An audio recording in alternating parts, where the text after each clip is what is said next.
Assalamualaikum warahmatullahi wabarakatuh. Perkenalkan, kami dari kelompok 4 kelas 2 MO Prodi D4 Manajemen Informatika jurusan Manajemen Informatika. Di video kali ini, kami akan menjelaskan tentang monitoring sistem.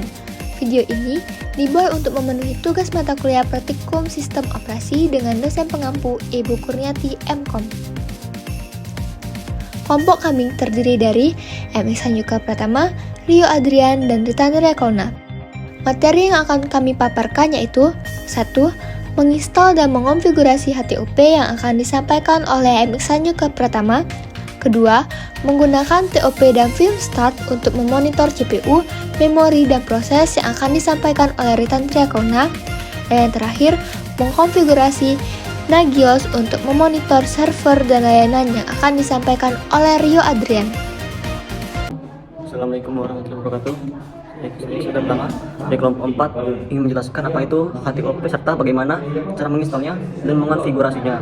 HTOP adalah utilitas monitoring sistem interaktif yang digunakan untuk memantau penggunaan sumber daya sistem operasi berbasis Linux. Fungsi HTOP adalah yang pertama ada pemantauan sumber daya. HTOP memungkinkan pengguna untuk memantau penggunaan CPU, memori, swab, dan sumber daya di sistem lainnya secara real-time. Nomor 2, antarmuka interaktif. Antarmuka pengguna HTOP interaktif dan responsif memungkinkan pengguna untuk menjelajahi proses sistem dengan mudah. Nomor 3, tampilan proses terperinci. Seperti proses ditampilkan dengan rincian seperti ID proses atau PID, nama pengguna, prioritas penggunaan CPU dan memori, status waktu CPU, dan perintah yang dijalankan. Nomor 4, fungsi pencarian dan penyaringan.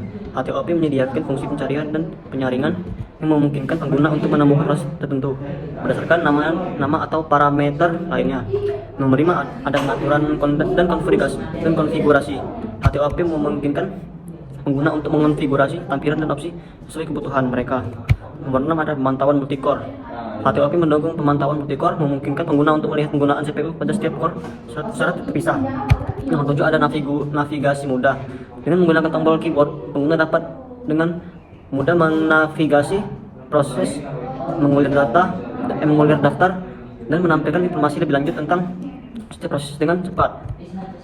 Di sini saya akan melakukan proses instalasi dan penggunaan HTOP di Linux.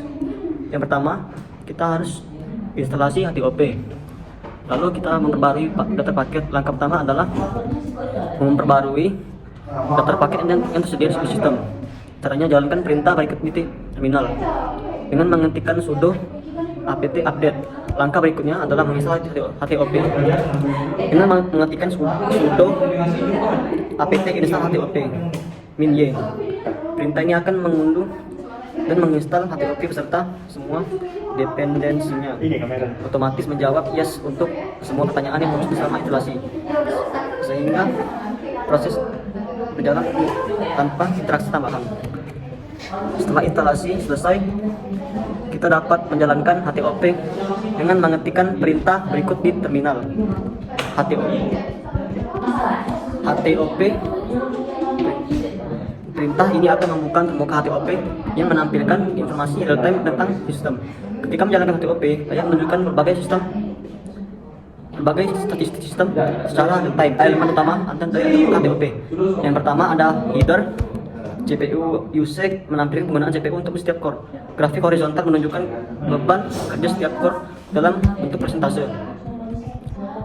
Lalu ada memory usage menampilkan pengguna RAM. Bar horizontal menunjukkan jumlah memori yang digunakan cache, buffer, dan yang bebas. Lalu ada swap usage menampilkan pengguna swap.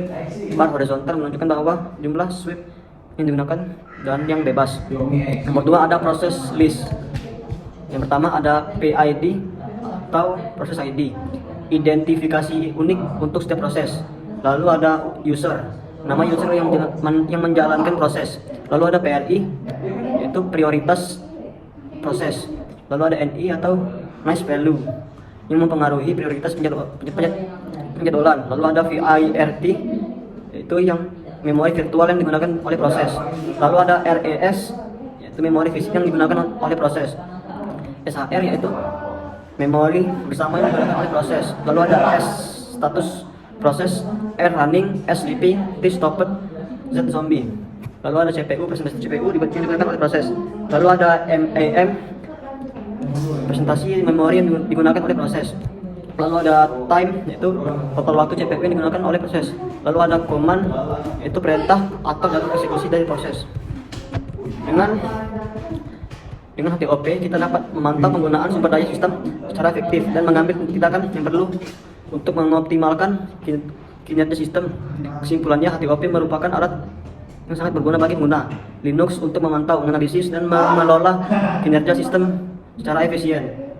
Sekian penjelasan dari saya akhiri. Assalamualaikum warahmatullahi wabarakatuh. Assalamualaikum warahmatullahi wabarakatuh. Saya Rita Triakona dari kelompok 4 kelas 2MO akan memaparkan materi tentang penggunaan TOP dan FIMSTAT untuk memonitor CPU, memori, dan proses. Yang pertama, saya akan menjelaskan tentang pengertian TOP dan FIMSTAT.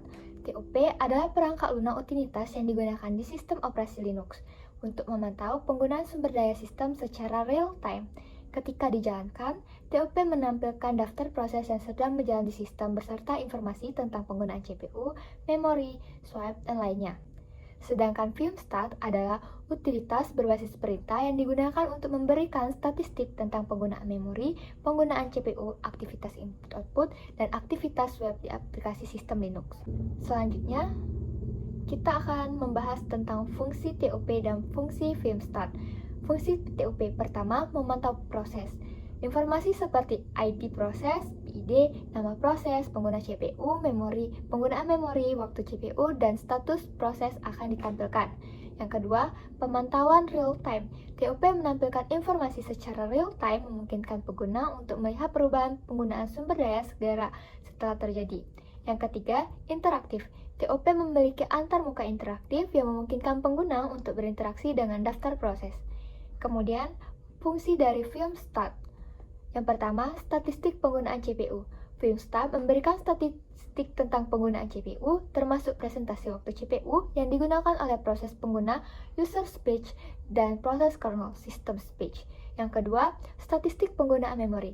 FIMSTAT menampilkan statistik penggunaan memori, termasuk jumlah memori yang digunakan, bebas digunakan untuk buffering, dan digunakan untuk caching.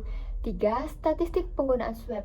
FIMSTAT memberikan informasi tentang penggunaan swap, termasuk jumlah data yang masuk dan keluar dari sweep speech. Yang terakhir, sistem input-output. FIMSTAT juga menampilkan statistik aktivitas input-output, termasuk jumlah operasi baca-tulis yang dilakukan ke disk dan jumlah blok data yang ditransfer antara memori dan disk.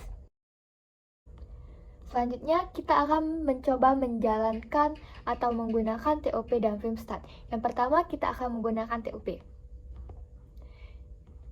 Langkah pertama, buka terminal dan ketikkan perintah TOP. Kemudian, tekan Enter untuk menjalankan. Setelah dijalankan, TOP akan menampilkan antarmuka yang terdiri dari beberapa bagian. Yang pertama, header, yaitu menampilkan informasi umum tentang sistem termasuk uptime, jumlah pengguna, dan beban sistem. Yang kedua ada summary area, menampilkan statistik CPU, memori, dan swap. Yang ketiga ada task area, menampilkan daftar proses yang sedang berjalan termasuk informasi seperti PID, nama pengguna, penggunaan CPU, penggunaan memori, waktu proses. Kemudian kita dapat berinteraksi dengan beberapa tombol TOP. Yang pertama, M untuk mengurutkan daftar berdasarkan penggunaan memori, P mengurutkan daftar berdasarkan penggunaan CPU, H menampilkan bantuan, K menghentikan proses, dan Q untuk keluar dari TOP. Selanjutnya, kita akan menuju ke langkah-langkah FIMSTAT. Yang pertama, kita ketikkan perintah FIMSTAT 5. Perintah 5 ini digunakan untuk memperbarui statistik setiap 5 detik.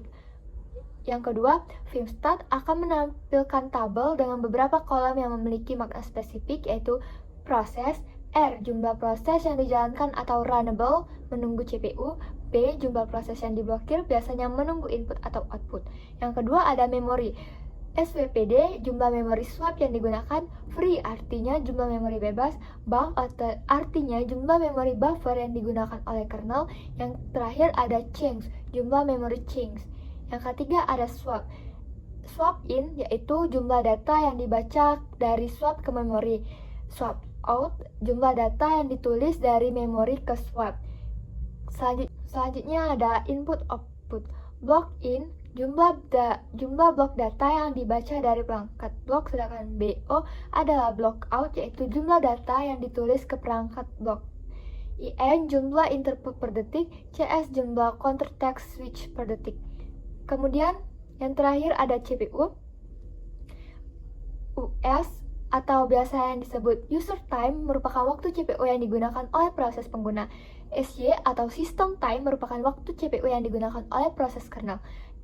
ID, idle time merupakan waktu CPU yang menganggur. WA atau input output while time merupakan waktu CPU yang menunggu input atau output.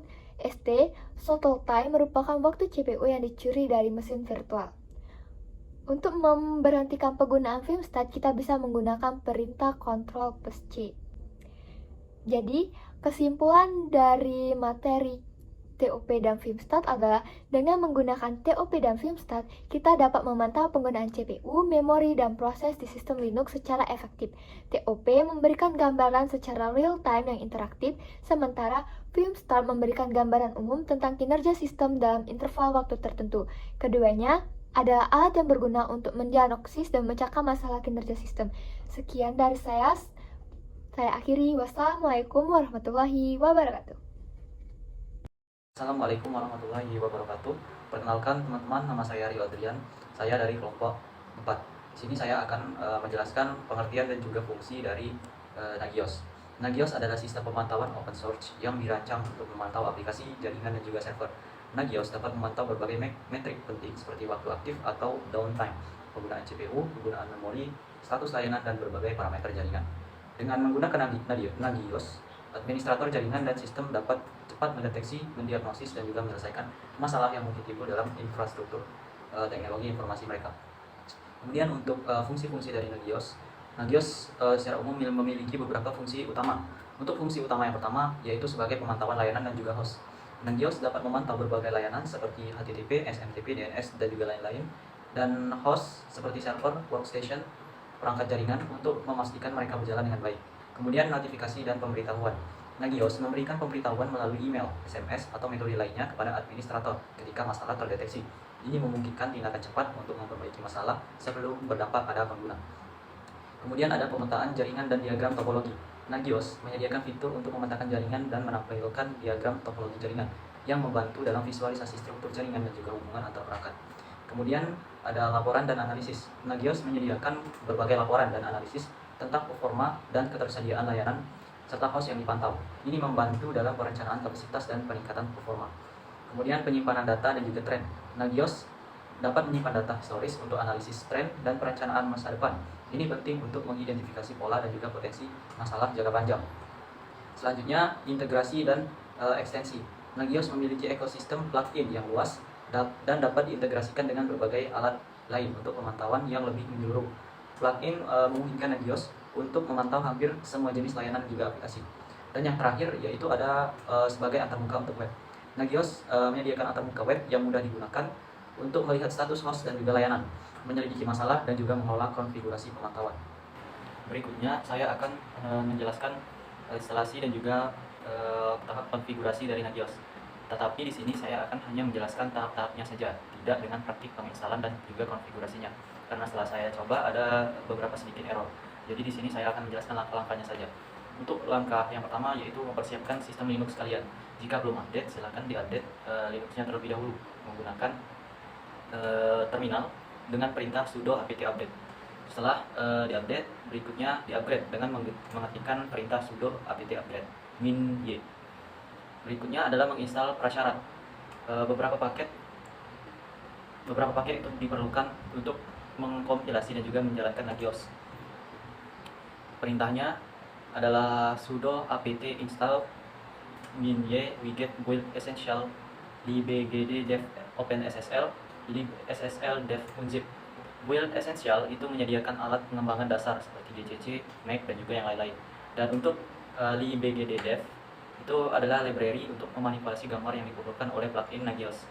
Dan berikutnya adalah OpenSSL dan juga libssl dev, itu digunakan untuk mendukung protokol SSL. Berikutnya adalah instalasi Nagios. Langkah pertama itu unduh dan ekstrak file Nagios dari situs resminya, yaitu dengan mengetikkan perintah sudo wget https assets.nagios.com/download/nagios-release/nagios 4.4 versi dan juga tar.gz. Setelah proses download, selanjutnya adalah ekstrak dengan mengetikkan tar -xzf nagios versinya. Kemudian masuk ke Nagiosnya dengan mengetikkan cd nagios -4.4.0 atau versi yang lain. Di sini saya tadi mencoba untuk menginstal Nagios dengan versi 4.4.0, tapi terjadi error, jadi saya gunakan sebagai contoh saja. Selanjutnya adalah kompilasi dan juga menginstal Nagios. Untuk mempersiapkan lingkungan build dari Nagios ini, gunakan perintah configure, yaitu untuk perintah lengkapnya adalah sudo /configure min with min httpd min conf sama dengan /etc/apache2/sites enable. Kemudian menggunakan perintah sudo make all di sini untuk mengkompilasi program. Setelah make all, selanjutnya adalah sudo make install. Lalu perintah sudo make install ini, sudo make install command mode, sudo make install config, dan juga sudo make install webconf. Berikutnya adalah membuat pengguna Nagios. Tambahkan pengguna seperti yaitu www/data digunakan oleh Apache ke grup dan Nagios untuk akses file yang diperlukan. Perintahnya yaitu sudo user add Nagios, lalu sudo user mode min ag nagios www min data, kemudian sudo passwd min c /user /local/etc/http/httpasswd.user nagios admin. Selanjutnya adalah proses penginstalan Nagios plugin. Pertama, download dulu Nagios pluginnya dari situs resmi Nagios dengan mengetikkan perintah wget https. Alamat dari Nagios pluginnya yaitu nagios plugin.org/download/nagios plugin min 2.3 atau versi yang lain. Di sini sebagai contoh saya menggunakan versi 2.3.3. Setelah itu ketikkan perintah untuk mengekstrak yaitu tar -xzf spasi nagios min plugin 2.3.3 atau versi lain .tar.gz. Selanjutnya masuk ke Nagios pluginnya dengan mengetikkan cd spasi nagios plugin 2.3.3 atau versi yang lain. Selanjutnya adalah kompilasi dan juga install plugin. Dengan mengetikkan perintah yang sama, yaitu menggunakan configure, cuman di akhirnya agak berbeda. Perintah lengkapnya adalah sudo /configure spasi min with nagios min garis sambung nagios min user sama dengan nagios spasi min with min nagios min group sama dengan nagios. Lalu make untuk mengompilasi yaitu sudo make dan juga sudo make install untuk menginstal. Berikutnya adalah konfigurasi Apache. Untuk konfigurasi Apache ini, pertama aktifkan modul CGI untuk Apache yang diperlukan untuk menjalankan script CGI Nagios dengan perintah sudo a2nmod CGI. Kemudian restart Apache agar perubahan berlaku, yaitu dengan perintah sudo systemctl spasi restart spasi Apache 2. Lalu bagian terakhir adalah konfigurasi Nagios. Setelah melakukan konfigurasi Apache, langkah berikutnya adalah konfigurasi Nagios. Kita akan memeriksa konfigurasi Nagios untuk memastikan tidak ada kesalahan dengan mengetikkan perintah sudo spasi /usr/local/nagios/bin/nagios spasi minv spasi minv spasi /usr/local/nagios/etc/nagios.jfg. Kemudian mulai untuk mengaktifkan layanan pada Nagios, yaitu dengan mengetikkan perintah sudo spasi systemctl spasi start spasi Nagios. Kemudian perintah berikutnya adalah sudo spasi systemctl spasi enable spasi Nagios. Kesimpulan dari materi yang telah saya sampaikan sebelumnya, yaitu Nagios adalah alat yang sangat berguna bagi administrator sistem dan juga jaringan untuk memastikan infrastruktur teknologi informasi mereka berjalan dengan lancar dan juga efisien. Dengan kemampuannya untuk memantau berbagai aspek dari sistem, memberikan notifikasi dini tentang masalah, dan menyediakan analisis performa. Kemudian Nagios juga dapat membantu dalam mengelola dan memelihara kesehatan keseluruhan dari lingkungan teknologi dan juga informasi. Kesimpulan dari video kali ini yaitu dengan menginstal dan mengkonfigurasi alat-alat monitoring seperti HTOP, TOP, Filmstat, dan Nagios, pengguna akan memiliki perangkat yang kuat untuk memantau dan mengelola performa sistem di server Linux. Alat-alat ini memberikan informasi yang komprehensif tentang penggunaan sumber daya, status layanan, dan kinerja sistem secara keseluruhan. Dengan pemantauan yang tepat, pengguna dapat mengidentifikasi dan memecahkan masalah kinerja sebelum berdampak signifikan pada operasi sistem. Sekian pemaparan materi dari kelompok kami. Lebih dan kurang kami mohon maaf. Terima kasih telah menonton, semoga bermanfaat. Kami akhiri. Wassalamualaikum warahmatullahi wabarakatuh.